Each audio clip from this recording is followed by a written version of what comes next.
High friends, नमस्ते। Mums magic फुडमा यहाँहरूलाई स्वागत छ। यदि हजुरहरूले हाम्रो च्यानललाई सब्स्क्राइब गर्नुभएको छैन भने प्लिज सब्स्क्राइब गरिदिनु होला र नयाँ रेसिपीको नोटिफिकेसन पाउनको लागि यो बेल आइकनलाई पनि प्रेस गरिदिनु होला। आज मैले हजुरहरूलाई आँपको मुरब्बा बनाएर देखाउन जाँदैछु।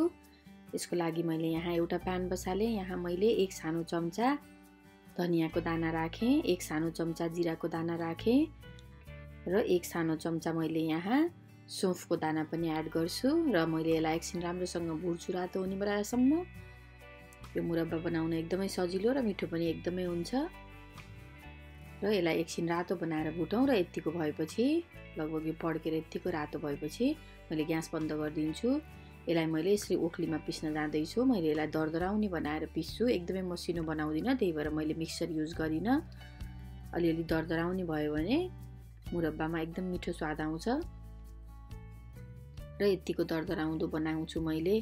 धेरै मसिनो पाउडर बनाउनु पर्दैन। यतिको भएपछि हाम्रो यो मसला रेडी भयो र यसलाई मैले साइडमा राखेर यही प्यानमा मैले 2 ठुलो चम्चा तेल पनि एड गर्दैछु।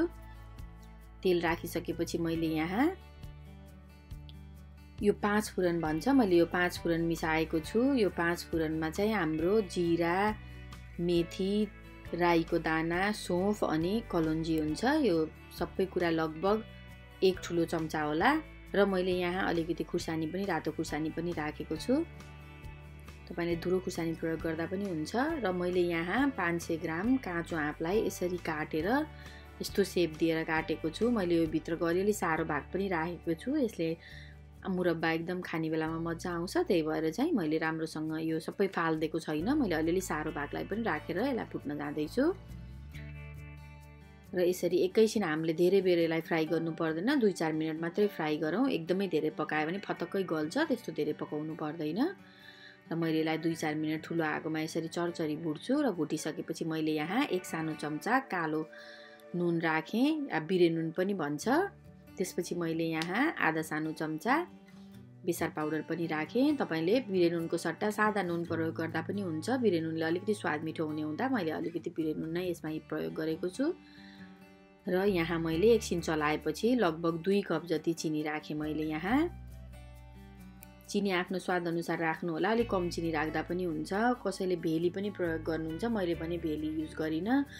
भेली राख्यो भने अलि चाँडै बिग्रिन्छ र यो चिनी राख्यो भने चाहिँ अलि लामो समयसम्म हुन्छ र यसमा मैले 1 थोपा पनि पानी राख्दिनँ। यो चिनी र यो हामीले मुरब्बामा राखेपछि यो आफै एकदम पग्लेर यसरी पानी निस्किन्छ, हेर्नुहोस्।